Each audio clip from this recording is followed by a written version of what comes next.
first acknowledge all our participants all over the country, from Luzon, Visayas, and Mindanao. They are representatives of various higher education institutions, both public and private.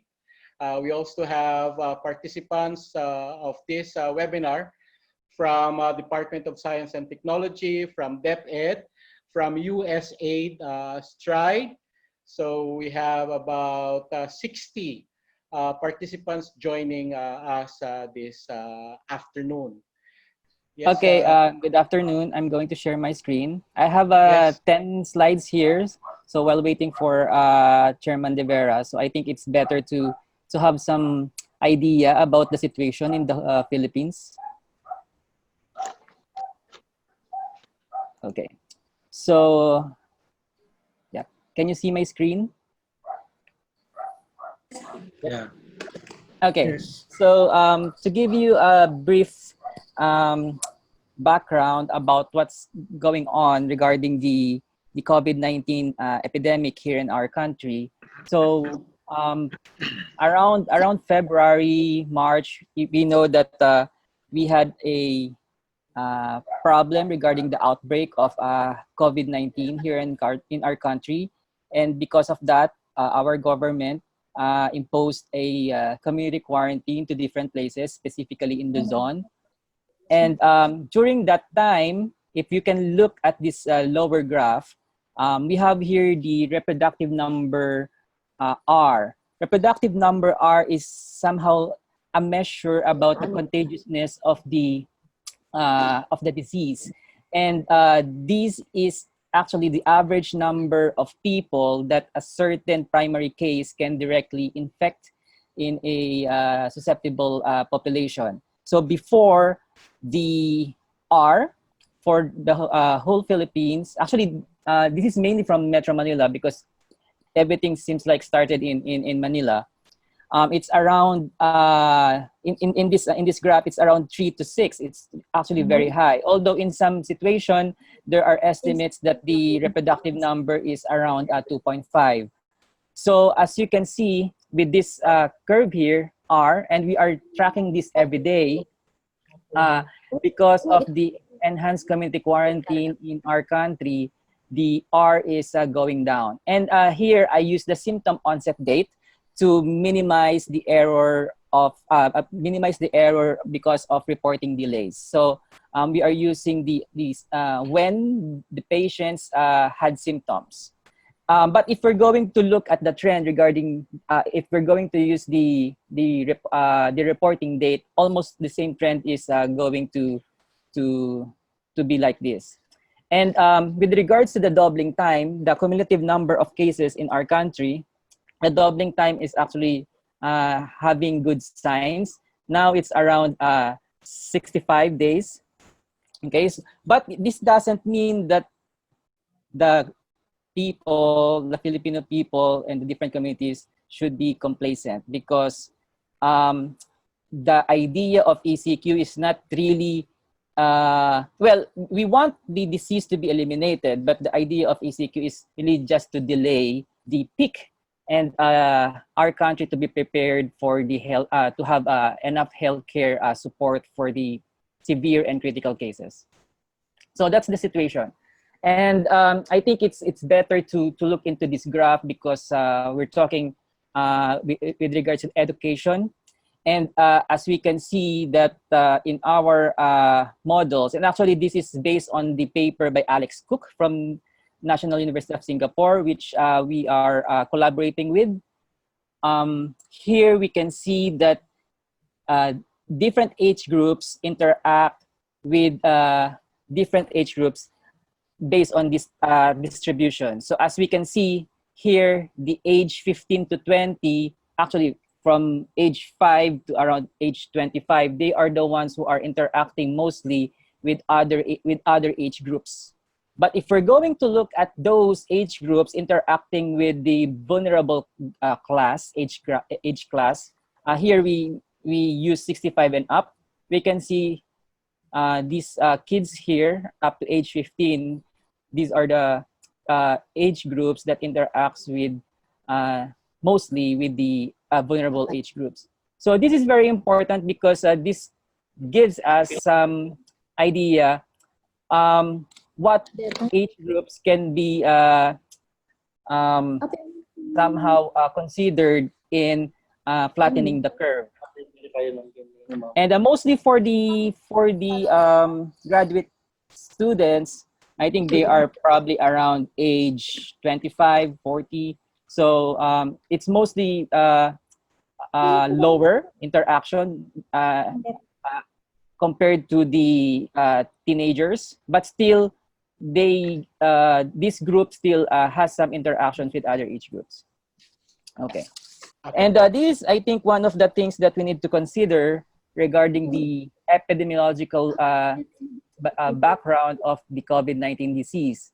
The viral shedding happens even before having symptoms. So usually the virus replicates in the nasal cavity, in the throat, before going to the lungs. And because of this, even a symptomatic person can have symptoms, he or she already have probably infected many people already. So the peak of the viral shedding happens before the symptoms. Okay, so this is very important because we need to consider these dynamics when we are going to decide on policies regarding physical interaction among people. Yeah. Okay. Okay. So, Yes, po. yeah. Jomar, do you still have some slides to present? Because we can already ask the reaction of our panel members about the slides that you have given us. Panel members, well, of course, the first one is the implication of all of this data and information on a specific age group of student, and that is the graduate students. And you have already mentioned that specific age group. And of course, alam naman natin na in all universities, for instance, in UP and other SUCs in Ateneo, lockdown naman talaga, naka-lockdown na. And the question is whether graduate education courses can still push through. Yeah. Okay. So, Do you have any questions? to our panel members, Dr. Vergara, Dr. Penaso? Yes, may I ask? Yes. Can I? Yes, the Yes, projected please. daily social, yes, the projected daily social contact is in the screen. May I ask what is the assumption in doing this? Are you assuming that there is a COVID positive 19 in the community? I'm sorry, I'm not a mathematician. That's why I am asking this. And this is relating to the safety of our students later on. In my assumption, kung walang COVID-19 in the population, then we will not get that projection. Am I correct, sir? Okay. Hi, Dr. Agrupis. We're from the same university. She's Shizuoka University. Okay. Yeah. Here, actually, this slide here does not include yet COVID-19. This is just the daily interaction among people. And I just aggregated the interactions in this one slide, but actually in the study, Alex Cook studied the interaction inside the home, in schools, and in workplace, and in all other places. And then just coming from this interaction, we're going to input this in our epidemiological model. This is just purely about interaction. So if there's no COVID-19, this interaction still probably, there is still interaction like this, but probably no COVID-19 transmission that will happen. May I ask a question? Yes, Yes. please. Yes, yes. The interactions here are specific to the Philippines? Yes po. Okay, just to give you a background, actually there's no social contact survey being done yet for the Philippines. Okay, that's one. There's no experimental thing like that been done. But what Alex Cook did is they projected the interaction among people based on a certain small sample and then compared it to 152 countries. Because the current survey that they have is based on Europe. They call it Polymod. But they projected the Philippine case based on that. Yeah, so I need to say that this is mainly also because of projections, not a real experiment.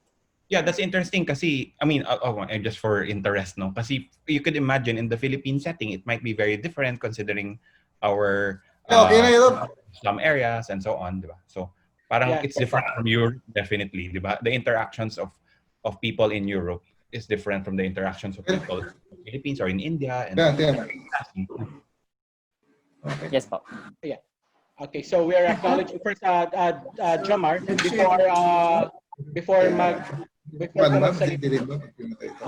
we have Chairman De Vera with us. Yes, Jomar, please tell your response to the question of JP. Okay na po, sir. Okay na, Sir JP, right? Yes. Do you have other questions from the panel about the presentation of Jomar? Dr. PENASO, before we call I'm just Chairman asking De Vera. whether the projection is based on the actual demographics in the Philippines, because the distribution of age groups would really be different here in the Philippines and in other countries. Like, for example, in Japan and other Western countries, the population of the old age, the aging population is higher than in the Philippines. The Philippines is more of reverse. So I am just asking whether that consideration of demographic distribution is considered. Yes, po. I have actually more slides, but I think it's okay not to show. We had our projections based on actual age distribution in the Philippines, also including the population density of each barangay level. So we have that. Okay. Yeah, but I wasn't able to show the details of the graph. Yeah. Okay. Thank you, Jomar, because your presentation will greatly inform us on whether we... Can you stop? Yeah, so PENASO, do you still have issues to ask about The model, Jomar's no issue. presentation? Yes. Glenn? No more. Wala na. Okay na. Glenn? Okay, Glenn. Do you still have a question on the presentation of Jomar? While yes, it's just that I'm have some reservations if that model is used, and knowing that the culture that we have is very much different from comparing with the European countries. I don't know whether the accuracy of the decision that will be made based on that. But just the same, it's a good model. Yeah. To answer that, sorry, I wasn't able to show all of my slides. That's just that's actually just a starting point actually for the discussion. We actually included the actual age distribution among the different province in the Philippines and the population density of each barangay level. And this is we just use that social contact matrix because we don't have yet in the Philippines, just to compare that what would happen if we have this age group in, let's say, in Manila. What will be the possible impact in our SEIR modeling, epidemiological modeling. I wasn't able to show all the slides. That's why. Thank you, Jomar.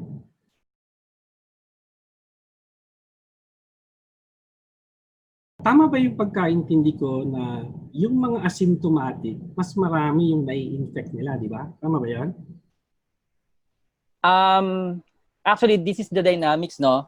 There are studies that the asymptomatics are less infectious than the symptomatic. Actually, the biology of that, because the symptomatic has a more viral load than the asymptomatics. So one person, symptomatic, can infect, asymptomatic person can infect less than symptomatic. But there are studies that the asymptomatics, in terms of population size, they are more than the symptomatic. So in terms of driving the transmission among the communities, asymptomatic really has those class in the asymptomatics really they have effect in the transmission dynamics. Actually, that's the case. The reason I ask is I would like to relate it to the mass testing that is being talked about now. So how important it is to really have enough testing so that the asymptomatic ones will be tested as well. Yeah, actually, that's actually a difficult question, because if it also depends on the definition of mass testing. If we're just going to define mass testing targeting those symptomatic, yeah, we're going to miss the asymptomatics. But if we're going to include the asymptomatics in the picture, we cannot just randomize everyone, because the PCR test kits are very expensive. But we have antibody tests, but you know, the specificity and the accuracy are not that high. So I think what they're doing now is a targeted mass testing, in the sense that symptomatic, and if you have some background, even if you're asymptomatic, if you have contact with someone, then you can be tested. But yeah, this is actually a difficult question to answer because of the capacity of our testing centers. Okay, so Thank you, Jomar. Thank you. Thank you, Glenn. Thank you, Jomar. Hello, are you still there? Okay, colleagues, we're having some technical issues here. So Jomar, you're still there. Dr. TULIN? Dr. TULIN. Yes, po. Okay, so yes. Jomar. Do we still have, yeah, Jomar. May iba pa ho kayong tanong kay Jomar, clarifying on the data that we have. Meron na He has shown. I can. Ay, sige po. Can you hear me? Okay po. Okay. Kasi based doon sa, in one of your figures presented, I think it was on the first few slides, sinabi mo kasi we are doing the ECQ just to delay the peak of virus infection, di ba? Tama? Yes po. Mm-hmm. So, sa ganung are we saying that given the dynamics of the infection in a certain locality, malaman ba talaga natin what will be the peak? Okay, I can actually show some slides. This is actually some of the slides that I wasn't able to show, if it's okay. Okay, just to give you a brief idea. Okay, so here actually, this is one of the simulations that we did. Just one scenario, because there could be many scenarios.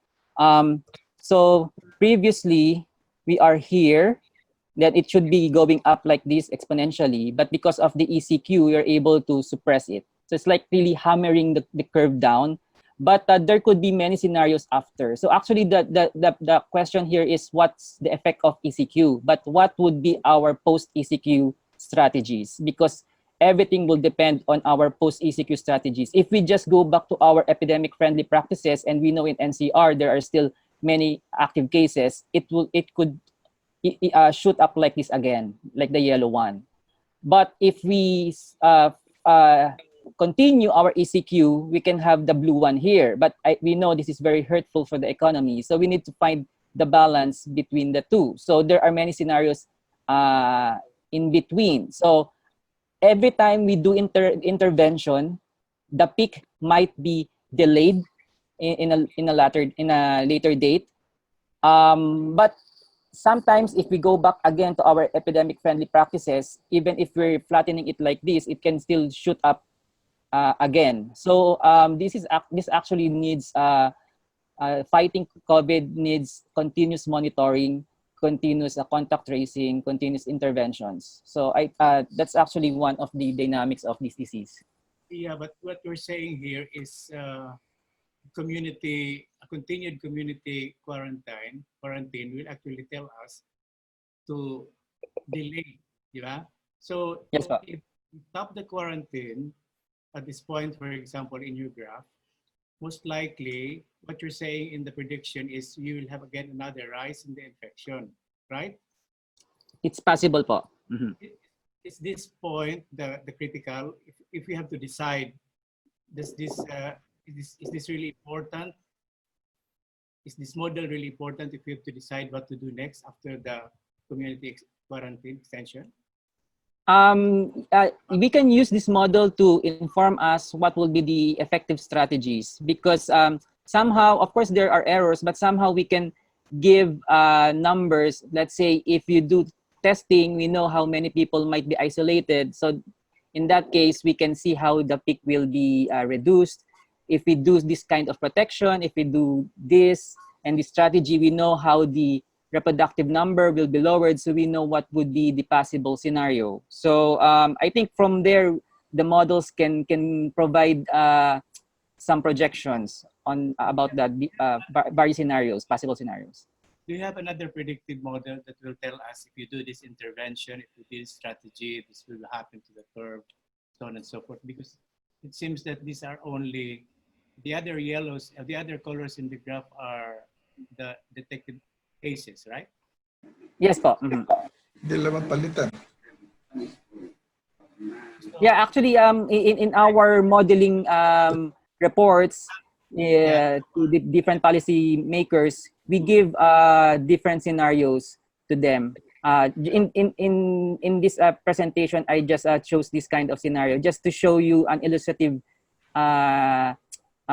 picture of what would happen after. Yeah, but we definitely have. Okay. Halimbawa, Jomar, when we do mass testing, what will happen to the yellow curve, the yellow line? Yeah, if we do mass testing, if we isolate, that could help in isolating people. And if we isolate the infectious people, the curve might be reduced. It can be reduced. But of course, it also depends on the testing rate, testing capacity of our testing centers. Yeah, but definitely it can be, that testing might really have a positive effect on reducing the peak. Okay. Sige. Thank you. Thank you, Dom. Okay. Thank you, Jomar, because that's important on the implications of the things that you're showing us. So now we have Chairman VERA of the Commission on Higher Education. Sir, good afternoon, sir. Hi, good afternoon. Good afternoon, sir. So, sorry, I couldn't get. This is the webinar on graduate education, the impact of COVID-19. As we all know, sir, graduate students are of different type of students. What we've been hearing is all about policies and guidelines about undergraduate students, and none so far about graduate students. And to give us some picture of initiatives of chair. Sir, okay na po kayo? I'm good. Okay po kayo? All right. Yes, sir. Yes, sir. So we are joined by many participants from Luzon, Visayas, and Mindanao, including the SUC presidents. So we have the deans of Ateneo and De La Salle University. Yes, sir. You have the floor, sir. Hi. Okay. Thank you. I logged in late. I was having some technical problems. I asked my staff, Ella, to run my PowerPoint. I prepared a short PowerPoint to just highlight some of the ideas or some of the things that I wanted to bring up in the webinar. So, okay. Yeah, can you run it, please? Thank you, Ella. So basically, I tried to put together some ideas on how graduate education would look like in the post-COVID-19 period. It's difficult to structure what post-COVID-19 means because until now, the data on the ground is not very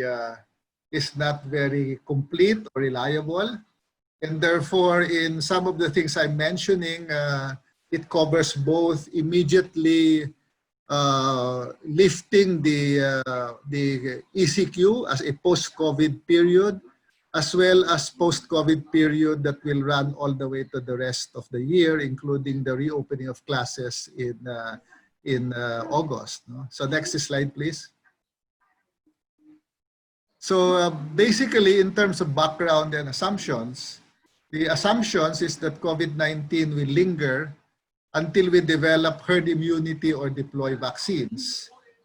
But while we wait for the vaccine, we clearly need to resume operations to keep institutional viability and produce the needed human resource for the country. I am against simply extending the cancellation of classes, because that will affect essentially the institutional viability, particularly of private universities, and also hold back the production of needed human resource. The problem, of course, is that there is high level of uncertainty, and lack of data makes it very difficult to formulate a calibrated response on the part of higher education institutions. But I have always argued that HEIs are centers of knowledge creation and innovation, and should treat the crisis as an opportunity for change. So we should not be overwhelmed by the crisis, but rather treat it as an opportunity where we can fundamentally rethink and fundamentally restructure the way we run graduate education. Next slide, please. So there are 5 areas that I wanted to put on the table for discussions as we move forward. One is knowing our graduate students. The second is leveraging technology. Third is sharing of resources. Fourth is adjusting policies for our graduate students. And fifth, formulating supportive policies for our faculty.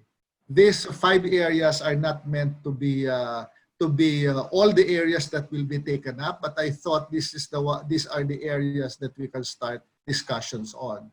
So first, in terms of knowing our graduate students, in my discussions with the presidents of state universities and colleges and also private universities, I think the major challenge for all universities, both for the undergraduate but equally important for the graduate school, is to be able to assess who are our students in terms of connectivity, in terms of the device that they're using, in terms of their location, and in terms of the impact of the COVID-19 for them. Those that are negatively impacted by COVID-19 immediately between now and the next 2 to 3 months will have to be treated differently as graduate students. The best situation, of course, is our graduate students who are post-paid, have a laptop at home with minimal adverse impact. So this is the best situated graduate student. I must add, of course, that aside from assessing our graduate students, we must seriously undertake the same exercise for our faculty in the graduate program. Next, please.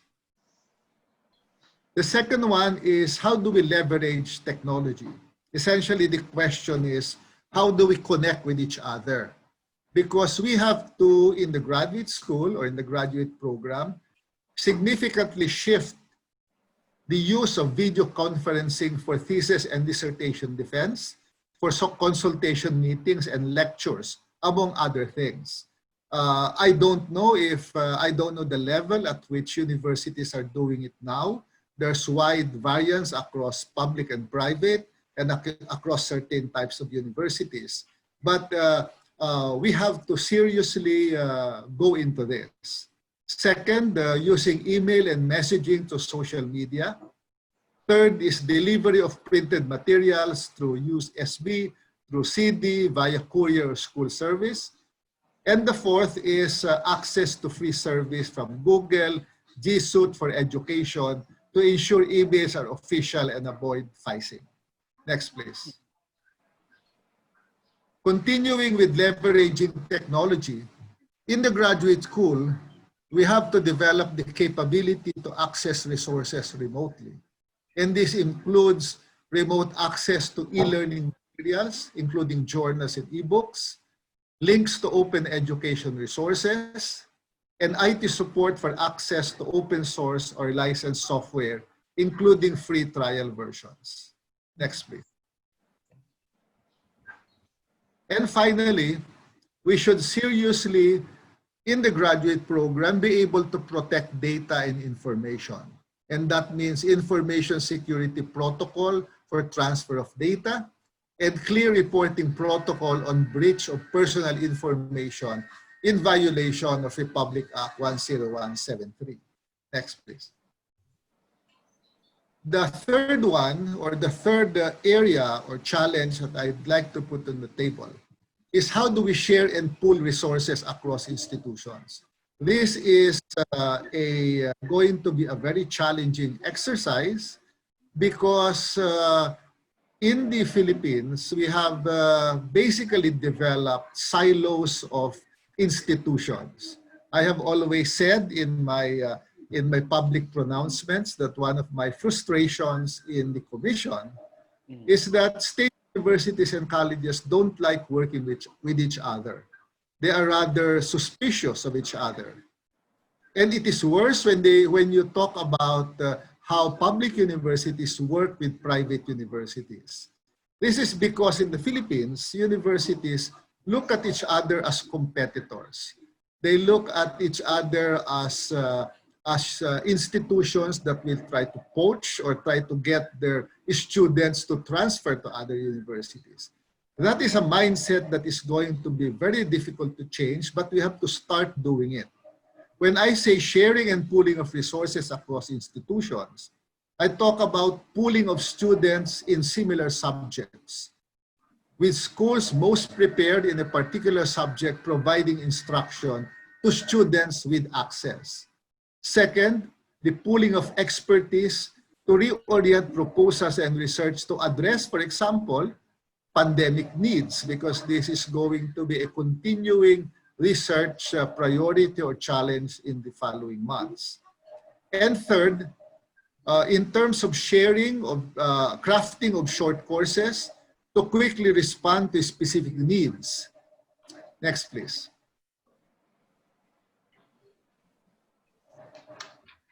And then next is we have to be able to draft and implement compassionate policies to our students, including deferred grade and extended deadline for publications without affecting academic standards or academic standing in the programs for those who won't be able to use the laboratory or do fieldwork, for example.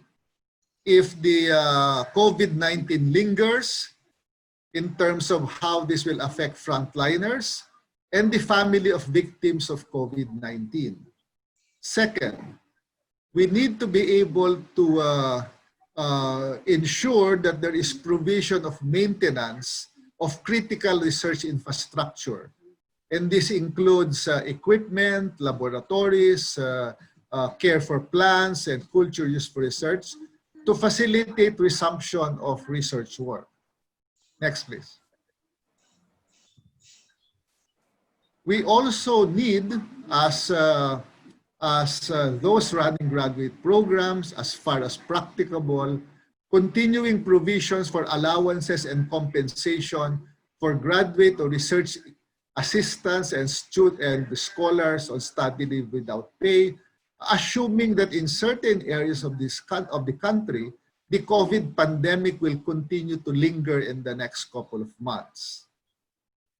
We need to provide counseling and mental health intervention upon the resumption of classes, extension in the maximum residency rule for students, and of course, virtual office for students with urgent needs. Next, please. We need to support the faculty. Consideration especially for lecturers and faculty who are frontliners, victims, and those without access to the internet, particularly if the pandemic takes longer to control. If the pandemic is controlled earlier or the vaccine is found earlier, then many of these challenges will not be there anymore. Now, the next one is the most challenging one as far as CHED is concerned, because we are launching a massive program for blended or flexible learning. we should be able to train our faculty for online or blended delivery of instructions, including designation of instructional designers to support them. There is an upside and a downside as far as graduate programs is concerned. It is my position that training the faculty for flexible or blended learning will be most challenging in the undergraduate level.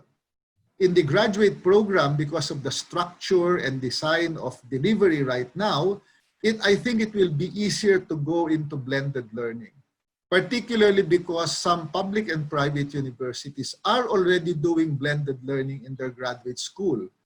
But there are still a lot of public and private universities that will encounter problems, and the challenge is how do we train their faculty. Next is issuance of devices, if available and necessary, or provision of loan programs to get reliable internet connection for our faculty. Next, please. So finally, over the long term, we must take serious attention or consideration on the need to upgrade institutional infrastructure to enable the school to offer connectivity and access to content using available technology. The assumption here, of course, is that the quarantine has been lifted in most parts of the country, and students can start going back to the school, and therefore the locus of learning will continue to be the university, and therefore we have to invest in institutional infrastructure. Next is continuing education for professors and lecturers on offering via blended or distance mode through the creation of dedicated support staff, with particular emphasis on the creation of dedicated and support staff. And finally, crafting of plans with regular dry run with students, even during normal times, to ensure smooth transition should operations go online, because that is what we're targeting on the long run, that we will be able to do flexible learning, but really strengthen capacity of universities to do online learning. Thank you very much. That is my presentation, and I hope I kept within the time, and I'd be interested to get the comments of the other participants in the webinar. Thank you. Thank you, sir.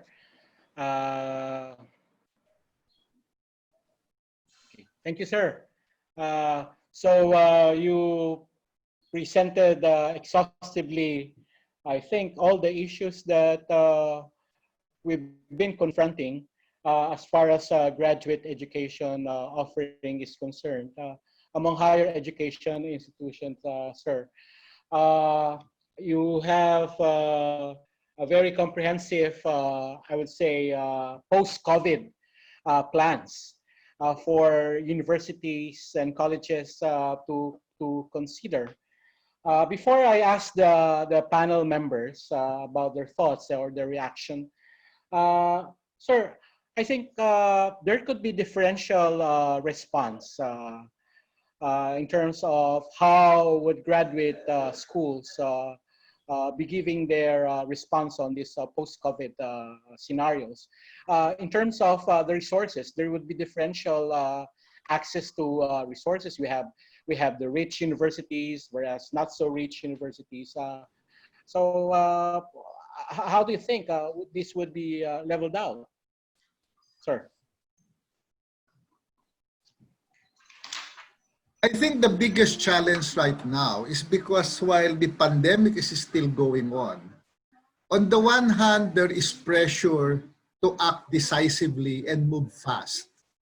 On the other hand, the data for decision-making is not available, or is not complete, or not reliable.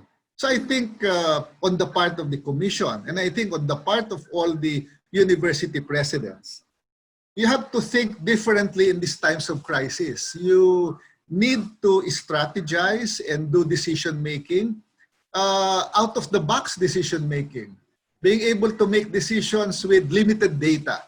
Because if we require for decision-making under normal times, complete, reliable, verifiable data, we won't be able to get to that point of getting decisions. That's why we have to be innovative in the way we make our decisions. So the strategy of the commission is to try to talk regularly with the university presidents themselves, both public and private. Because otherwise, if the commission will send out a form to get data and inventory all of this, we won't be able to make decisions because it takes very long to get reliable data.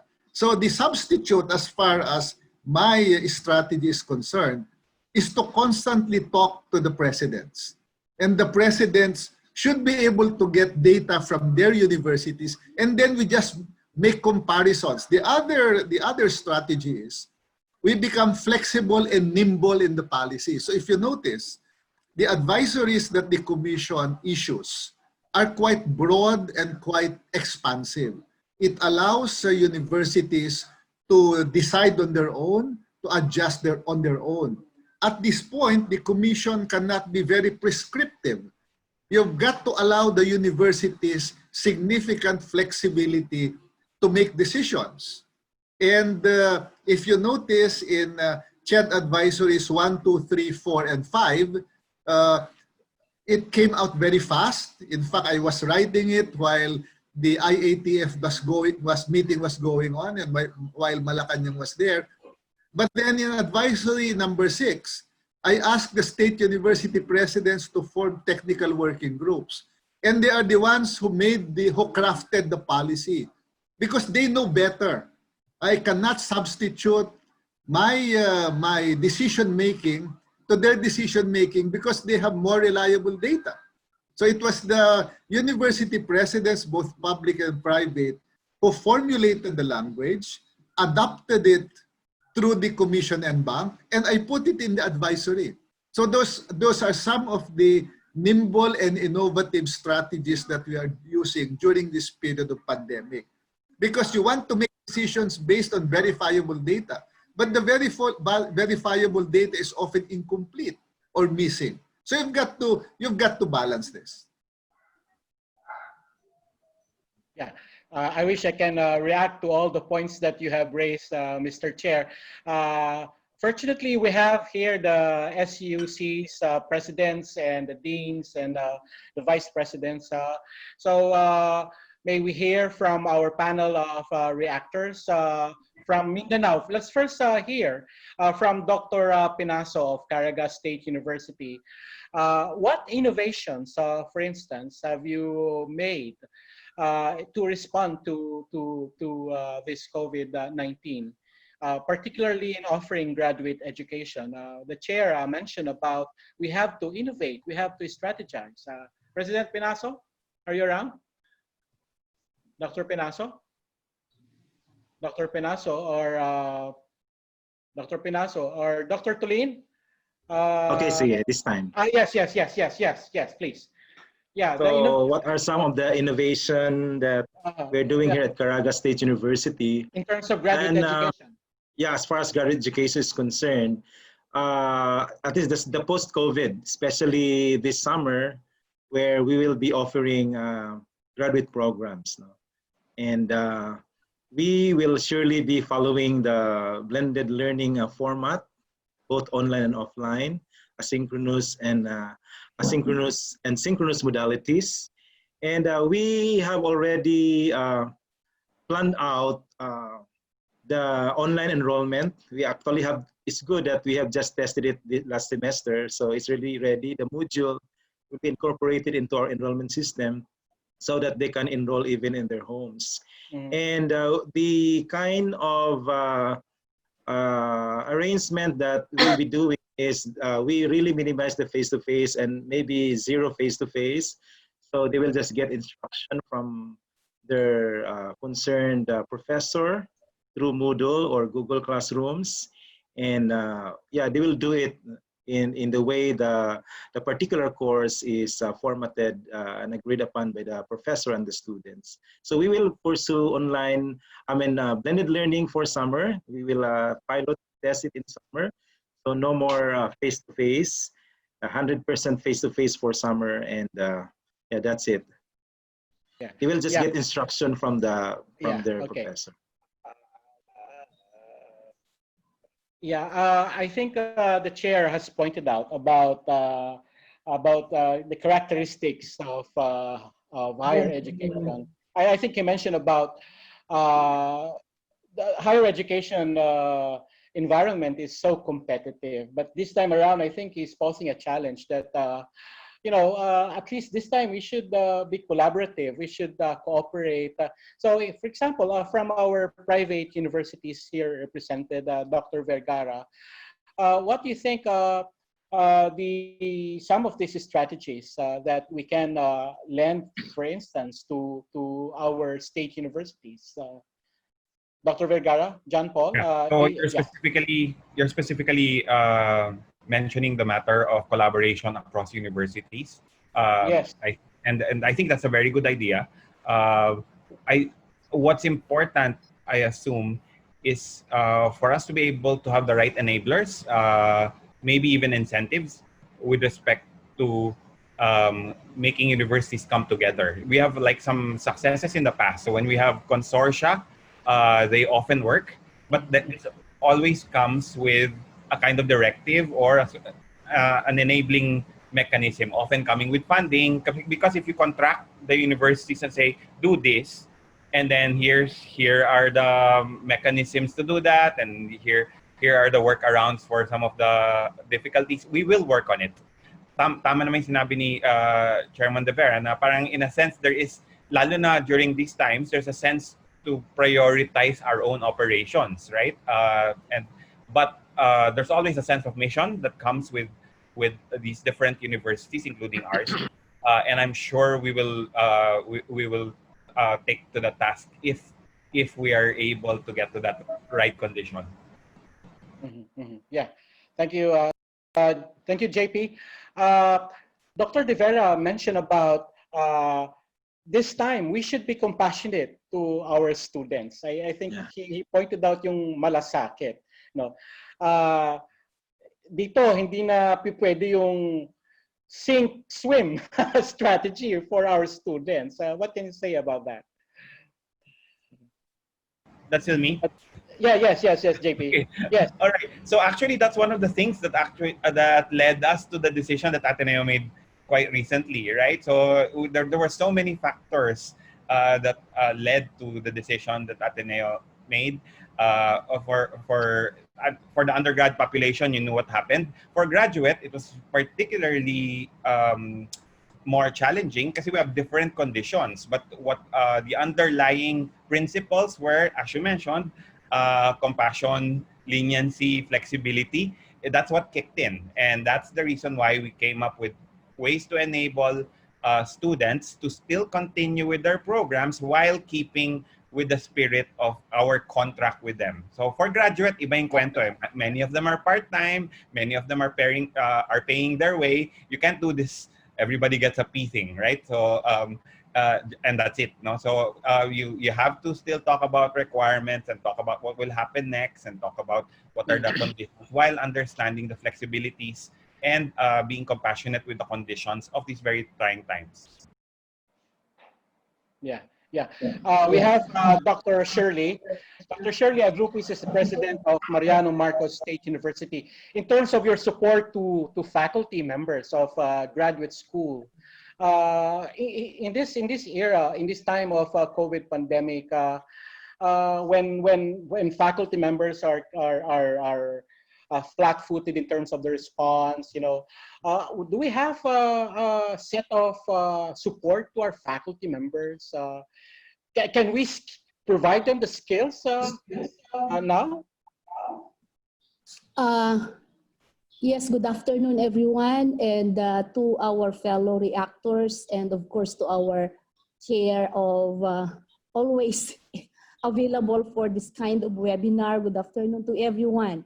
Yes, regarding the support system, Let me start my reaction by going back to the presentation of Dr. De Vera, our chair, regarding the how we move forward.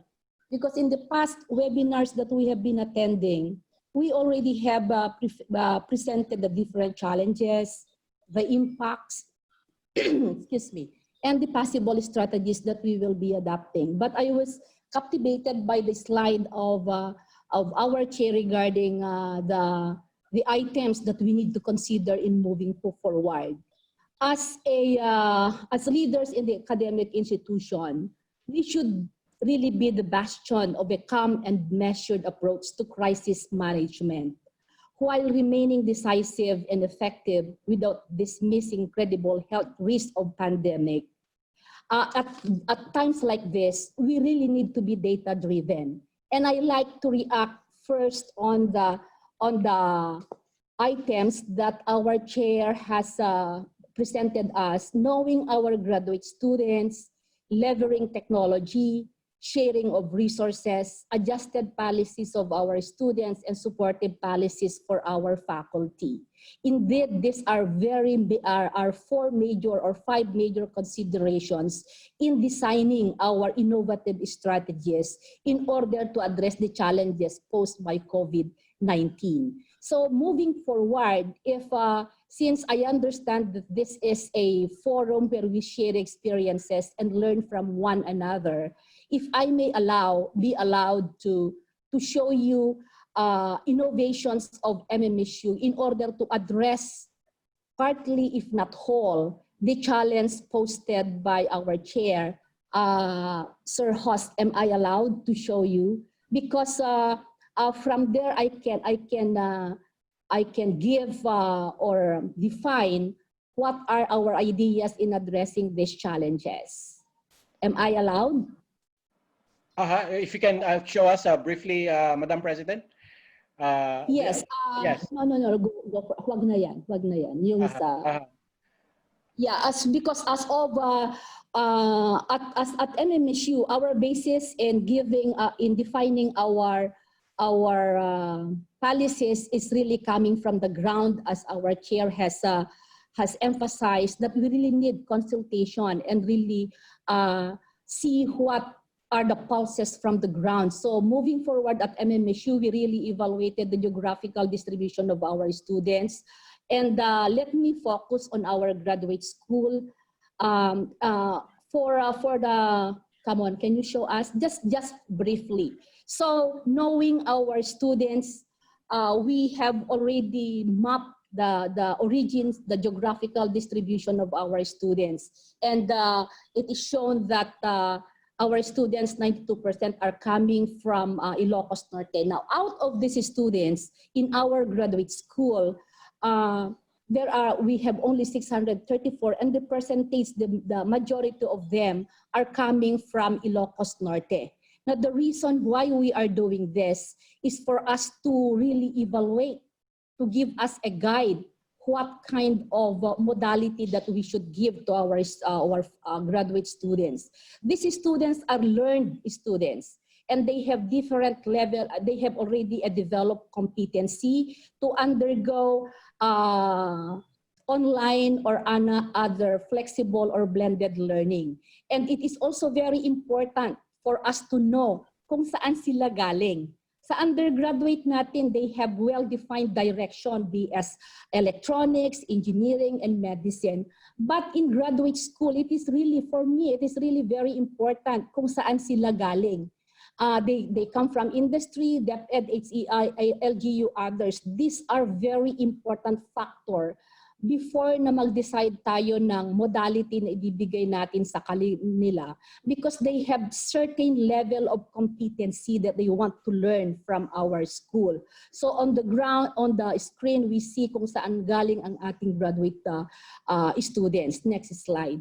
And then, are they ready? We also get their pulse if they are ready to report for the opening of classes from May or forward. So we have the data. Next slide. So I want to go to the leveraging the technology. Yun ang sinabi kanina ni Chair. And so we must have a data. What are the available gadgets that enable our graduate student to participate in any other modality under the new normal. So this data is really very important. And if we have this data, alam na natin kung ano. And then moving forward, malaman din natin kung ano yung connectivity nila in the area. Because in the different online or flexible modality, may mga online video streaming when you teach classes, defending of their thesis by video conferencing, and so on and so forth. So these data are really very important. And then, slide. So ano yung, and it's also very important to learn from our graduate students because I repeat, meron silang different level of competencies in undergoing this. And hindi tulad ng undergraduate natin na pwede natin silang i-grade kung ano yung natapos nila. Halimbawa, midterm natapos nila plus other additional assignment, pwede na sila. Sa mga graduate student natin, hindi eh. Meron silang certain level of competency and skill na kailangan nilang pag-aralan for them to be more competitive or capable sa pagbalik nila sa mga trabaho nila.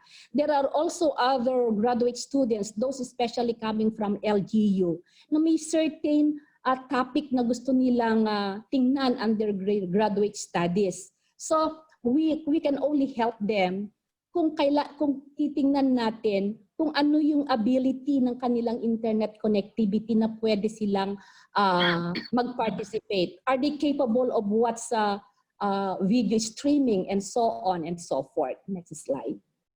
So yan po yung aming initiative sa university. So all of these are pulled together so that we can come up with a just and data-driven policies. Yun yung ginagawa namin because I repeat, yes.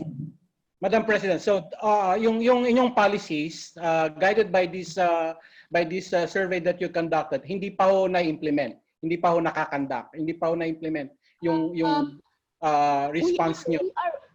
That's the reason why among all other SUC, the chair could vote for that. Ako yung naglalaban. No, with or without extension. Ready na kami. Meron na kaming policy. Okay, so yeah, thank you very much, Madam President, for those innovations that you have undertaken. Sir Popoy, may isang point dito about the thing that you have mentioned about leveraging technology, about the thrust towards direction towards blended learning online. Kasi may mga fields, there are fields or specializations that online or blended learning may not work, for instance. So isang malaking challenge ito, sir. So how will you react to this, sir? Well, it depends on the time frame that we're talking about. August is still a long way off. Okay. And there is potential in many areas of the country to address the COVID pandemic earlier than that. There are even COVID-free provinces. Yes, okay, yeah, that's right, yeah. So I think one of the key things that we should not do is to make policy decisions for the whole country using Metro Manila only as the basis of our decisions. In fact, that is the reason why I have reacted strongly to the statement of Dr. Mahar Lagmay saying classes should be stopped until December. I said, what is the empirical basis for that? Because when we make decisions at the national level, the decisions, number one, must be evidence-based. It must be geographically differentiated. Because there are areas in the country that are COVID-free and there are areas in the country where COVID is controlled. So it is very possible that by August, by September, in these areas, they may be able to restrictions faster than the others. So the universities in those areas will have to craft policies different from the universities in Metro Manila. Because the hotspot is Metro Manila, Calabarzon, Central Luzon, and Cebu and Davao. Now, those areas where COVID is still difficult to control, They are more challenged, of course. Mas mahirap. Pero in other areas, it might be easier. Number two, what if immunization is produced faster? We're saying that it will be 1.5 years, but I just read on the news that some companies are predicting that they could produce the vaccine in 9 months. So the quote-unquote normalization of the new normal will be different across geographic areas. So I would like to ask our presidents that when you craft policies, it must always be evidence-based and determined by the conditions in your areas. That's why the Commission will never issue a one size fits all policy, because the differentiation is so different. My number 2 point is, I think the challenge of flexible learning will be more difficult in the undergrad. In the graduate school, because of the way, I don't know how the graduate school works in other universities, but I have spent my whole professional career in the graduate program. I have been teaching graduate school in UP since 2002. The last time I taught an undergraduate class was about 2002. And even in the graduate programs that I teach, it is already structured so students can do activities outside the class. In short, I have been experimenting with blended learning all this time. Mas madali sa graduate school i-restructure yung curriculum. Mas madali maglagay ng alternative activities. The challenge is, there are degree programs where it is more difficult than others. So the question is, what do you do with those degree programs? And that was raised in our Zoom group chat by Professor Lit. And I agree, it's going to be challenging. But what is the answer? The experts in those disciplines must work together, because only the experts in those disciplinary fields would know better how to restructure graduate programs in those areas. If the universities still see themselves as silos and they don't want to cooperate with each other and the experts don't cooperate with each other, then the longer we will be able, the more difficult it is to surmount that problem. So ang sagot dyan, I don't know the answer because I'm not an expert in a lot of fields. It is the experts of those fields which I would like to listen to, because I don't know the answer, they probably know the answer better. I think, sir, Dr. Lit, for instance, is saying that he's suggesting for support on workshops to enable faculty members to shift to online blended mode. I think that's what he's asking here, sir. Yes, on the part of the Commission and Bank has already approved the launching of a major initiative on flexible learning.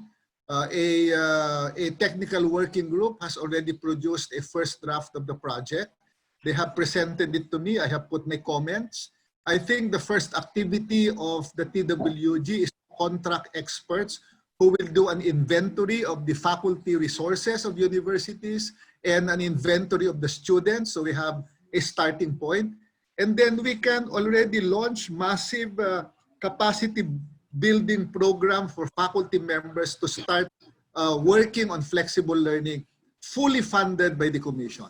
So we have realigned significant resources for this, and we have also adopted as a policy that the Commission will fund projects of consortium type arrangements for universities to work together. So that has been approved by the Commission 2 weeks ago.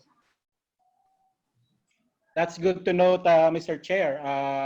I think isa yun sa malaking bagay na inaabangan ng ating mga faculty members. We have two chemists here, Dr. TULIN, the president of Visayas State University, and Dr. ALEA, the dean of the College of Science of De La Salle University.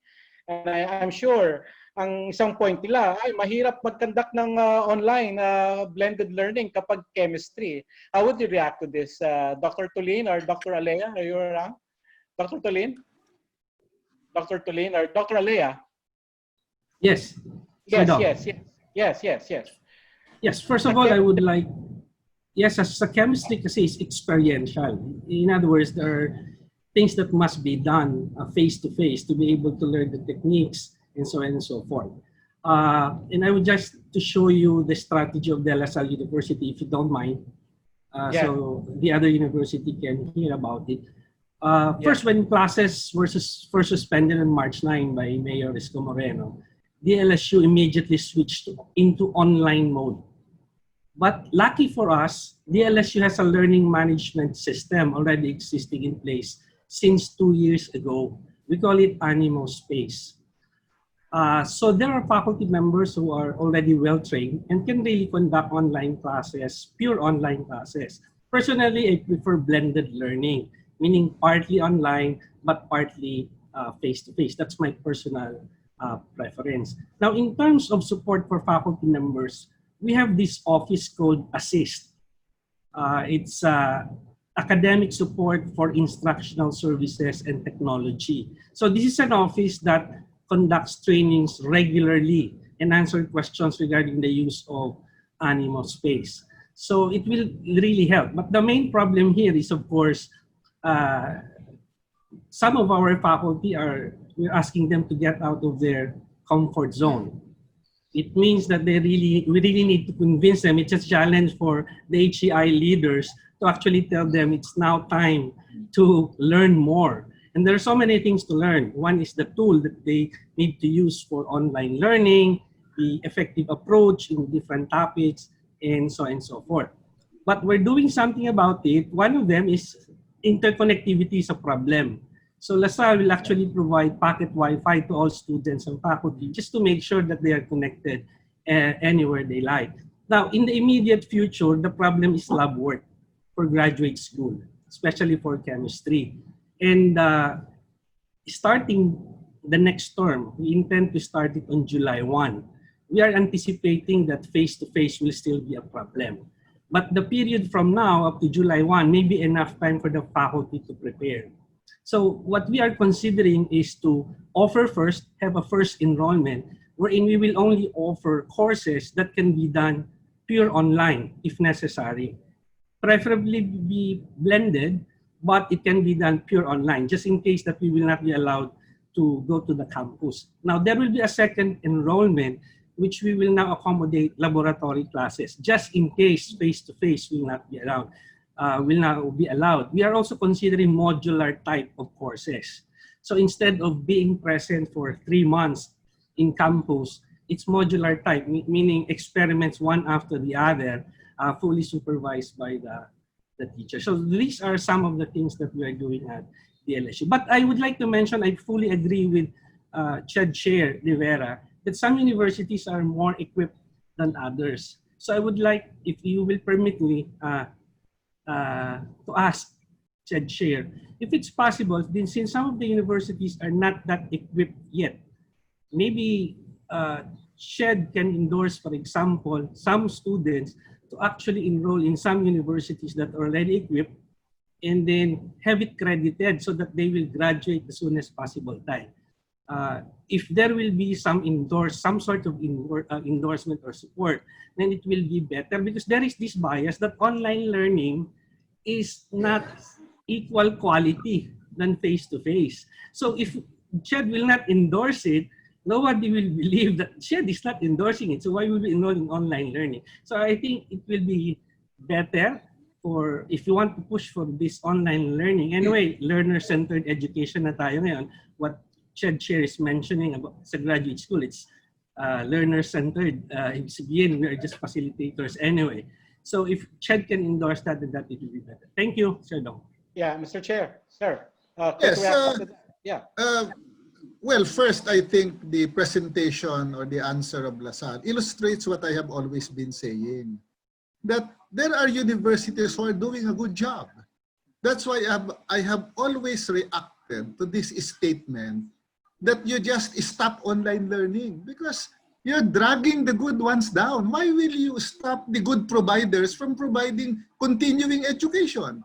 Just because some people or some students are having a difficulty, then you dump down and you just make everybody suffer? I have always reacted to that. I said, universities are differently situated. So the key is for us to identify the universities that are already doing a good job and convince them to enter into arrangements with other universities, number one, to teach the other universities how to do it, to share the resources with the other universities, and to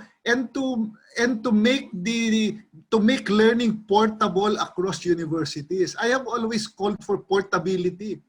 For the past 3 years I've been in the commission, I've been talking about that. Nobody seems to be listening. You know, it's good that COVID happens because it forces everyone to rethink what they're doing. I have no problem moving credits across universities. The bigger challenge is, how do you make universities buy into the system? Because the universities see the others as competitors. They are trying to grab the tuition of those students. They want to own the students for the whole graduate program. I have no problem creating a crediting system across universities. But it's another matter selling it to the universities to wholeheartedly embrace the idea of portability across universities. Quick point, Glenn. I think we have the consortium in the DOST, Science Consortium, where we agreed to have this arrangement of accreditation, where one university, the students can move to another university, you know, conduct their experiments. But I think we should really act on this, you know, especially in this post-COVID graduate education. Yeah. I agree, Sir Dong. Yeah. Kasi ang nangyari, The good thing is it's already existing. So existing na tayo. Ang problema lang, hindi tayo nag-uusap paano siya i-operationalize. Kasi as the Chair de VERA said, nandun pa rin yung competitive mindset, no, ng mga universities. And I hope even the state universities, Mariano Marcos, Visayas State, I think you have your own consortium, the DOST, Science and Mathematics Education Consortium. I think you can also have this as a platform for portability and accreditation. Sir Dong. Yes, Glenn, It's please. more doable now because before, if you want to cross-enroll, you will actually go there to the university. Yes. It's very difficult. But now it's online. You can already enroll and attend classes without actually going there, because going to one university will involve lots of funding. Yeah. I think yes, Chair, please.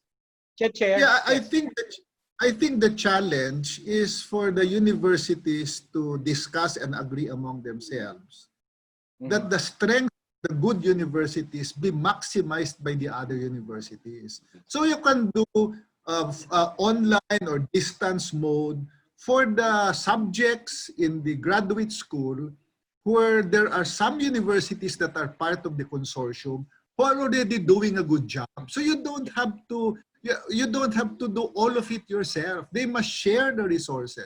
If LaSalle is there for chemistry, in the graduate programs, the other universities should allow their students to enroll for that particular subject in chemistry in the LaSalle University and credit it. Anyway, it is distance mode or it is mixed learning. They don't have to go physically to De La Salle to complete the whole subject. It can be created by modules, etc. So it's really a change in mindset that we need. It is for the presidents and the universities to embrace the idea of flexible learning and say, yes, we will do it. I think that is the challenge that I am posing to the university presidents. On the part of CHED, we will fully support it because this is an advocacy I have been pushing for a long time. Yeah. Thank you very much, Mr. Chair. Before I call Dr. TULIN, ang gusto ko lang sabihin na, sir, kasi if we collaborate with other universities abroad, see their strengths, we forge partnership, then how much more? No, we see the strength of our own universities here in the Philippines. No, ang daming strength ng universities na nandito sa bansa. And then nakikipag-collaborate tayo sa mga universities abroad na would entail cost. Then this time around, let's have a second look sa ganitong klase ng collaboration. Yeah, Dr. TULIN. I think all the university presidents have already known my position on this because, I have in all my policy speeches, I have been harping on that. We are so fixated with developing international linkages, but we are so allergic in developing linkages among Philippine universities. It's something that I have never understood. It is something that I have told the universities. It is something that it is a fact that it has not happened in the past 3 years that I'm in the commission. I've always said, you want to force linkages among universities, the commission will fund it, but there are no takers. So I hope that universities will equally look at the available linkages within the country rather than just link with other universities abroad but fail to maximize the expertise within the Philippines. Thank you, Mr. Chair. Dr. Tulin, I've been calling you. Yes, please. I fully agree, and I really support the suggestions of Chair Popoy. In fact, when I had a meeting yesterday with our region, we actually talked about already about the consortium of the 10 universities, state universities in Region 8. And we even talked about pulling our students, depending who is expert in what particular field. And I also like the idea that when we build program or courses, or when the courses are offered, especially courses in the life science, chemistry, biology, which requires laboratory, I think it's also very important to consider that if you have it online, you may not be able to deliver them exactly as what is required in the curriculum. So what I suggest actually in the meeting we had yesterday, in fact, I think this is being adopted by other universities abroad, is if the laboratories can be made or can be conducted separately from the lectures, which can be done online. What I mean is we will offer them separately. The lectures can be offered separately from the laboratories, and then we allow the students to come to the school or to the university only for laboratory courses in support of the lecture. So we might be able to grade them separately depending on how we structure the curriculum. I think that's a very good also alternative in offering these courses, because I know that for chemistry, for biology, and other hard sciences, you really have to have the actual laboratory experience in order to learn or gain the skills. I agree it cannot be learned fully online, but you really have to have those skills. But the best thing is if you can do the lecture online, if this COVID threat or any other emerging infectious diseases will come out in the future, we will try to avoid or minimize exposure of students in campus, or shorten their exposure in campus, for example.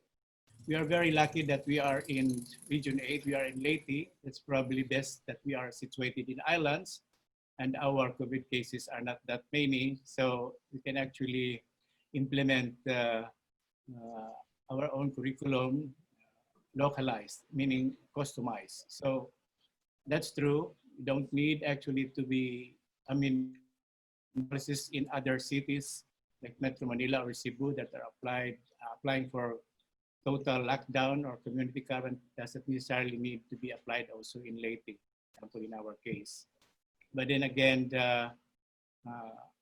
we should all be careful. I just would like to share also our experience now with our graduate students, if you may, Dindong. For example, due to the lockdown, one of our main challenges is actually the failed thesis work, especially those theses requiring laboratories.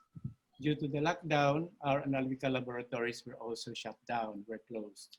So our graduate students had in fact very big problem because they cannot complete their analysis. So what we do to circumvent or to assist our graduate students is actually to let our research assistants in the lab assist our students so that they will still be able to avail of or do their respective chemical or analytical analysis in the laboratory. And then they will be able to also to satisfy the objectives of their experiment. So this is a kind of arrangement that we are doing in order for our graduate students And even if there is curfew here in the university for students, we exclude our graduate students from this curfew. I asked the permission from our mayor because what was actually included in the LGU memorandum order was only for tertiary students. The graduate students, fortunately, are not included in the curfew. So with good precautionary measures, we allow them to go to the laboratories, do their analysis. And in fact, some of them are planting crops and they have to be watered. The data have to be taken from the field. So it's really necessary that they have to come back one at a time in the campus to do the gathering of data, collection of data, and other analysis in the laboratory. So this is the kind of help we are assisting to our graduate students. And so in terms of connectivity, basically most of our graduate students here in the university are, well, they are able to adapt because they have internet connection. However, the problem is only when they go home, because many of them are going to areas with no internet connection.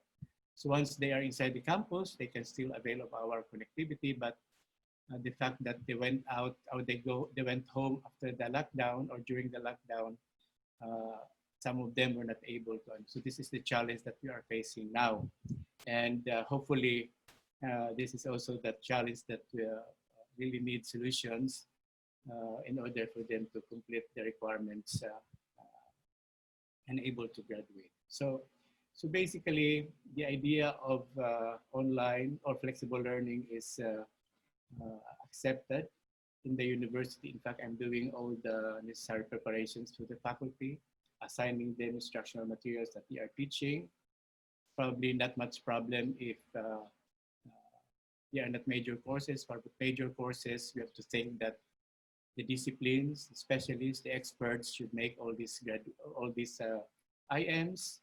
And we are also planning in the region to really pool our resources in terms of sharing our IMs, develop online ready IMs, and pool students, offer them online with one instructor and many students at one time. So this is the kind of planning and planning that we are doing in the region at the moment. So thank you, Dong, and thank you also, Mr. Sir, I think one big difference about graduate education and undergraduate education in the country is the fact that our undergraduates are especially in state universities, wala po silang binabayaran na tuition. Free tuition po sila. Pero sa graduate education ay substantial. Marami ang nagbabayad sa kanila, and therefore hindi nila masyadong mamamaximize yung benefit ng pagbayad ng tuition, no? So yung isang malaking challenge na, for instance, what if our graduate students will clamor for tuition refund, ano, mga lab fees, na kasi sasabihin ng mga graduate students ay makikirefund kami ng lab fees kasi hindi naman namin nagamit yung mga lab fees. So malaking challenge ito sa mga state universities. Well, for example, sa mga private universities, siguro madali yan kasi syempre hindi masyadong wala kayong COA, no? Pero sa amin na mga state universities, to facilitate the refund might be a big challenge, no? We have some questions here. I think the chair has already answered. For instance, the Associate Dean of Ateneo de Manila is raising a question about to be compassionate about our CHED scholars. Nasagot na ito ni Mr. Chair na dapat compassionate tayo ngayong mga panahong ito. I think malaking bagay ito na extend ng commission. And also, there's another question from USAID Stride. Kung relevant pa ba ang graduate education? Especially when, for instance, ILO has projected a recession next year. So ito yung isa sa mga reaction. Siguro we can have the thoughts of our chair, the relevance of graduate education, especially in this time of recessions. Sir. Well, it will always be relevant because graduate education is professional education. It is improving your credentials. Mhm. Despite all the questions that credentials will not matter over the long term, most professionals still look at graduate credentials as necessary for their professional growth. Mhm. The fact that we're in a pandemic,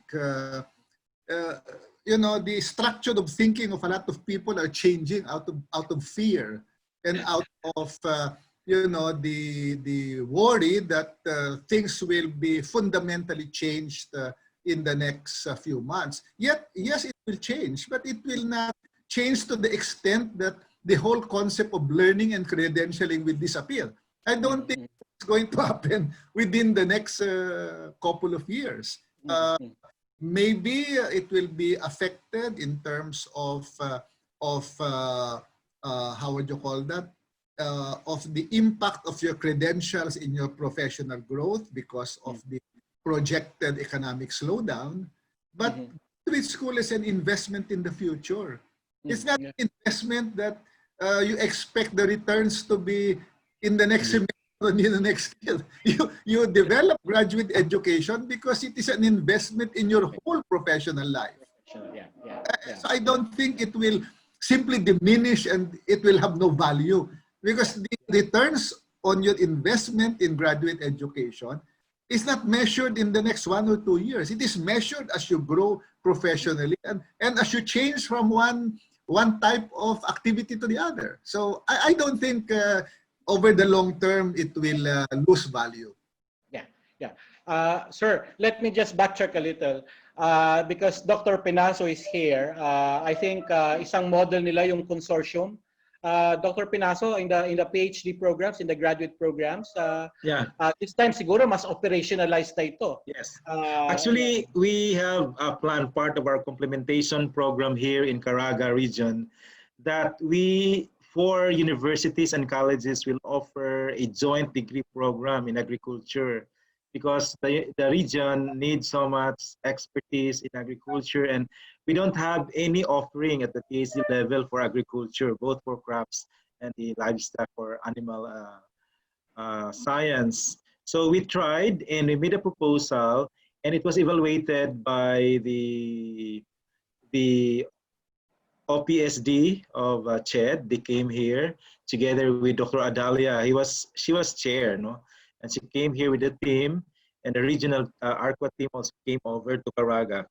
I even escorted all of them in all campuses here that offer agriculture, but unfortunately, based on their evaluation, out of the 4 SUCs, only 2 SUCs are really ready for this PhD program. And that's why we sort of parked the idea because we really want to model the idea of complementation among the 4. If 2 will be left out, then it will really defeat our purpose because we want to showcase some kind of resource sharing, pooling of resources, so that we can put up this joint program and find out whether it's going to be effective and it's really whether it's going to really address the expertise needs of the region. So pinark namin kasi simply the requirements for requirements set by CHED based on standards very high. All of these facilities, all of these library materials. So pinark namin, but I think we can revive the idea, and maybe this time the other SUCs that are not so ready can catch up. So this is a good time also to think about having this joint program here in the region. Yeah, Din Dong, I think everyone knows that one of the things that I have championed in the commission is to restructure the technical panels. And we are doing that now. So maybe one of the things that I will take seriously when we restructure the technical panels is really get experts that are not just experts in their discipline, but experts who are open to flexible learning. maybe that is one of the new criteria items that I will use in determining who will be appointed to the technical panels. Because I do agree with what Professor Glenn earlier said. One of the biggest obstacles to flexible learning may be faculty members who are so set in the way they teach graduate school that they see technology as a threat, or they are afraid of technology, and therefore will not be welcoming flexible learning. I think that is a significant obstacle, no? Especially for faculty members who are steeped in their disciplinary expertise and have their level of comfort with residential laboratory type are very difficult to overcome. I think we'll have to find ways of getting experts who are open on flexible learning and also experts in their discipline who will go to the technical panel so they can assess and evaluate joint programs differently. I think that is one of the things that I'm looking at the list of the proposed technical panels now, and maybe that is an additional criteria item that I will put in determining who will be appointed by the commission. Because we cannot look at, you know, the usual way we do it anymore. No, like for example, the technical panel on agriculture says if you open an agricultural program, you must have X hectares of land that the students can use. You know, that's you know, for want of a better term, you know, there are other ways of developing agriculture without the need for 50 hectares or 10 hectares of land, you know.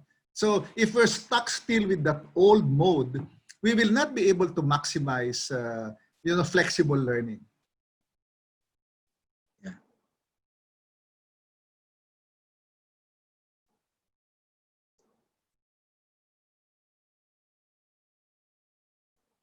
Thank you. Thank you, Mr. Chair. We have a few minutes to wind up our webinar, but I believe we have discussed most of the critical points or key points that we wish to understand in this webinar, and that is the challenge of COVID-19 in the offering of our graduate program. And I think we're very fortunate that the chair has given us some kind of framework in how to operationalize our post-COVID plans and programs for our graduate education. So bago po tayo sir magtapos, marami pong salamat. I think we have a very large number of participants who have joined us this afternoon. From the academe, from various members of state universities and colleges, private schools, graduate schools, including other private organizations like USAID Stride, from ERI, from DepEd, and other national institutions. So I think we can, in the next minutes before we wind up, sir, can you give us some kind of assurance that in this post-COVID scenario, post-COVID era, we can say that graduate education, with its goal to really come up with quality programs and quality students, will be fine in this post-COVID COVID time, sir? Before I go into that assurance, I think one good thing that the COVID pandemic has created is a space for people to exchange ideas. I have been very productive this past few days. In fact, yesterday, while holding a Zoom session with more than 100 presidents of state universities and colleges, I was able to insert 3 interviews, 2 on radio and 1 on TV, and posted it online on various topics. So technology allows me now to multitask and reach out, which was impossible before, because everyone everyone's day-to-day life is structured around their office. Now that we have this opportunity to link electronically, I think this is a good outcome of the COVID pandemic. People are all on Zoom and continue to be productive while waiting for the quarantine to end. First, no, I think this should continue. I think this should continue. Even if quarantine is lifted, even if we go to a new normal, I think these Zoom meetings will be a new normal, and that is a good sign. I'm able to reach more people simultaneously at the same time. I can switch from one Zoom meeting to the other. Like yesterday, I asked one of the commissioners to chair the meeting while I do my interviews. Second, I think the fact that technology is available makes the acceptance of ideas a little easier during this time. Because we don't have a choice.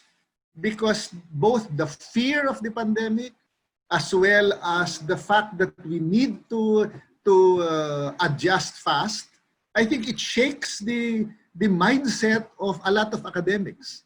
And remember, academics are always usually the most difficult to change mindset-wise. No, because the academics are steeped in the tradition of knowing what needs to be done. And to challenge them, to tell them to think differently, I think is a good outcome of this pandemic. Because now I am seeing people who are out of their comfort zone, who are accepting new ideas, who are at least agreeing to debate, or at least agreeing to listen. Because before, one of my frustrations in the commission is I don't get to talk to the presidents as often as I want. We don't have sessions where we can exchange ideas. Now everybody is forced to do it because there's no other option and nothing else to do for the day but do Zoom sessions. So I think this is a very positive outcome. We get to talk, we get to exchange ideas, we open minds. No? I think the challenge now is how do we move from just agreeing on the new normal and agreeing to the challenges to creating actual systems that work. So for example, I would request that in the next Zoom meeting, President PENASO be allowed to present how does the consortium on graduate education in the Caraga look like? So that we can now look at experiences, or maybe ask Professor Glenn to show and demonstrate to us how they are doing open distance learning in De La Salle University. I think everyone now, all the university presidents, the leaders of higher education, must see actual things that work. Because now that the mind is now open, now that there is agreement on the new normal, now that there is openness to flexible learning, we now have to look at things that work, show it, and then start saying, how can you be part of it? How can you start it on your own? That is what I have been asking these past few days. Have Zoom sessions where the experts can tell you how it is done. Because we don't know what is happening on the ground. So may I ask that in the next sessions, we get specific examples of how flexible learning is being done in the top universities, so that the others can further, think of how they can do it. I thought my Zoom session with university presidents, where we talked about flexible learning, was very instructive. It's instructive because at least people are saying, yes, this is something that can be done. But I am also a little bit, I wouldn't say frustrated. I am a little bit concerned that in that discussion of flexible learning, everyone was so overwhelmed about the problem of connectivity. Yes, connectivity is a problem, but the issue of connectivity is part of the new normal. We cannot demand and say connectivity must be perfect before we shift to flexible learning. Because if we think that way, if we think sequentially that step 3 must happen after step 2, that step 2 cannot happen without step 1, if we're still wired that way, we will not be able to be nimble and innovative. So poor connectivity, while we are addressing it, is not a precondition to flexible learning. It is part of the new normal that we must be nimble on how we navigate it. It should be a given for some parts of the country. That's why you realign your flexible learning by classifying students in terms of connectivity and say, for these students, this is what we do. For this type of students, this is what we do. I think a lot of people are overwhelmed by the obstacles. I always say the opportunities rather than the obstacle should be the one to be identified. Because, for example, if we can show universities that are able to navigate even with poor connectivity, let's let them present in a Zoom session. And they tell us how it can be done. And if it is done, then the others may start thinking of how they do it. So I think that is the next step for universities. Get things that work, show it to the other universities, and the commission is open for these initiatives and will throw its support behind it. That is the only way by which I can assure that graduate education will not only come out better in the post-COVID area, it will not only survive, it should be better after the post-COVID area, post-COVID period. Thank you. Thank you, Mr. Chair. I appreciate the things that you have said about post-COVID graduate education scenarios. For instance, that with all these disruptions, with all these game-changing challenges on graduate education, instead of us being disrupted, no, nung mga disruptions nito, dapat tayo yung mag-disrupt. Tayo yung magpakita ng disruptions that will enable graduate education to work for the better. May I ask Dr. PENASO, Dr. TULIN, Dr. SHIRLEY AGRUPIS to share their last thoughts before I call Dr. RABAJANTE and Dr. ALEA and Dr. VERGARA if they're still around. Dr. PENASO, please, nag-post ng challenge sa'yo si Chair. Yeah, with our discussion, I still agree that adapting to the new normal brought about by the COVID-19 disruptions is the most challenging task for school administrators like us, even our faculty and our students. True enough, we are living in a VUCA world, a world characterized by volatility, uncertainty, complexity, and ambiguity. All of us, students, faculty, and administrators, have to deal with 101 things that are now different in our lives. Our comfort zones, like the traditional way of teaching, are seemingly inexistent, and our traditional ways of doing things are increasingly not feasible. So we need to cope, adjust, or adapt to change.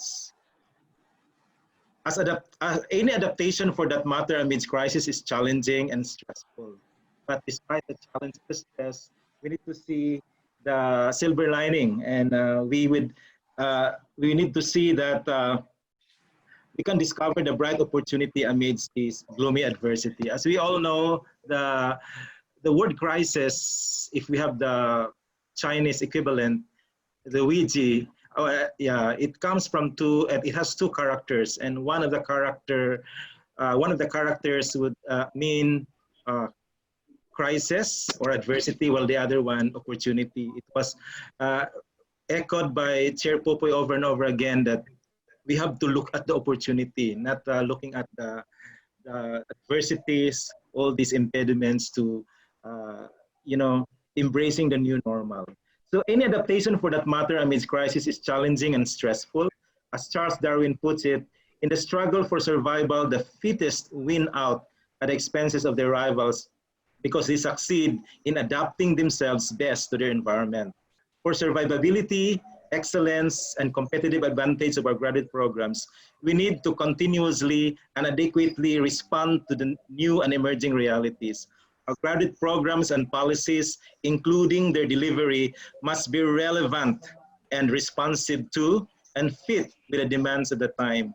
The new normal is flexible learning systems, hybrid and blended platforms, online and offline, synchronous and asynchronous. going to be challenging and stressful because many are caught empty-handed. Many of our faculty members are not prepared for this new normal. Many are not familiar and are struggling with these flexible learning systems, especially online and distance education. Nevertheless, with the program, the proposal of CHED for massive capacity building of the faculty, and even our own institutional initiatives by trying to tap our local experts on online education, they can actually share their knowledge and skills to our faculty within our institution. So lastly, as what the Bible is saying, and I would like to affirm the statement of Chair Popoy, that no one puts a new wine in old wineskins. Otherwise, the wine will burst the skins, and the wine is lost on the skins as well. So a new wine requires a new wineskin. Thus, the new normal requires new mindsets, new paradigms, new frameworks, new approaches, and new ways of doing things. And this is called consistency, this is called alignment, and this is fitness. So if we are fit, then we can survive. So we need to change the mindsets of all, even especially our educational leaders at the top, our faculty, and even our students. Thank you very much. Dr. Penaso, the chair is expecting you about the formation of your consortium in the next meeting. Yeah, thank you very much, Dr. Penaso. President TULIN, your last words, please, briefly. I will be brief, but anyway, in closing, I agree that given the experience that we are facing, graduate education really should be able to adapt to what is available at hand. I still believe and strongly believe that graduate education is relevant. Remember, graduate education is the core of the university. And the university's people, the graduate faculty, are the generators of new knowledge. Based on the experience, based on the inventions, discoveries, we find that the graduate faculty, graduate researchers are actually the one who have the most, or they have the number of times in all this, So I fully assure you that the BSU will adapt to the flexible learning strategy. And what I would like, if I may suggest, perhaps CHED and the TWG should consider maybe assessment tools in this flexible learning strategy, so that this will perhaps help us uphold the quality of graduate education in the country. So I think that's very important, even if we are able to produce graduate materials, IMs, but we have to monitor and we have to know, we have to assess how these are being, although we have the academic freedom to do so, but I believe quality still is very important in graduate education. That's, thank you so much, Dingdong, for inviting me and to Chair Popoy for this opportunity. Maraming salamat. Maraming pong salamat. Dr. ALEA, Dean ALEA are still there. Your last thoughts, briefly, please, before we end this session. Dr. ALEA. Yes, sir, Doc. Yes, please. I only have a very short message. I think it's about time we have to embrace this new reality and move forward. Let us all provide a learner-centered education, and let us make online learning work. That's all, Sir Dong. Thank you very much. Do we still have Dr. AGRUPIS around? Dr. Yes, AGRUPIS, sir. President AGRUPIS. Yes, please, your last words, please. Yes. Yeah, nasabi ko na yung message ko kanina, but it's really, through this pandemic, it's time now to really open our heart and our mind to really embrace these challenges. Moving forward for MMSU, we will continue to provide trainings and learning opportunities to faculty to deliver flexible instruction through webinars. And we are up to really implementing our developed application, which is the model distinctive for MMSU. We have a in-house developed application. We call it the MMSU Virtual Learning Environment. That even before the outbreak of this COVID-19 pandemic, we have been practicing this. Only few faculty ang gumagawa niyan and uploaded their courses in this system. So with this pandemic now, we are now making it a must to all our faculty, and we are ready to capacitate our brothers and sisters within the region, not at the national level. Thank you very much. So we will all make it.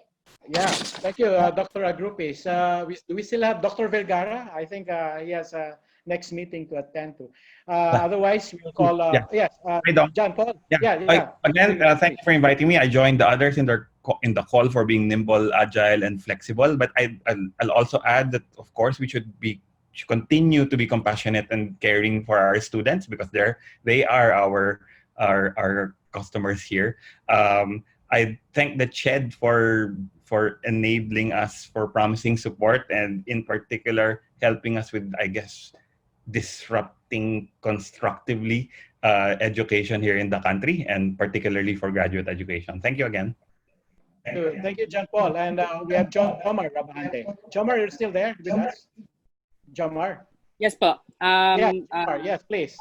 With all the things that you have done about the modeling. Yeah, your last words. Yeah, for the statistics and mathematicians, even though we're really very stressed now, and we're being burdened with many work, we still promise to continue tracking the situations of COVID-19, and we hope that we can help in the decision making real time as possible. Thank you. Thank you very much. Yes, Ms. Madam President. Thank you and congratulate you for this very timely initiative. Thank you very much for calling us and enlighten us more. Thank you, Dong. Mabuhay ka. Thank you. Yes, thank you very much to our SUC presidents and leaders of the private universities, including JOMAR, and most especially to Chairman Popoy. He was the one who inspired us in making this undertaking because, kay may COVID o wala, ang lagi niyang sinasabi ay dapat ang graduate education should be relevant.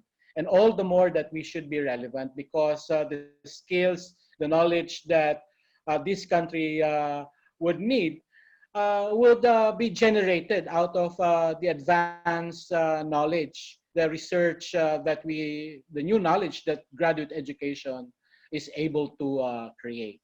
So marami pong salamat.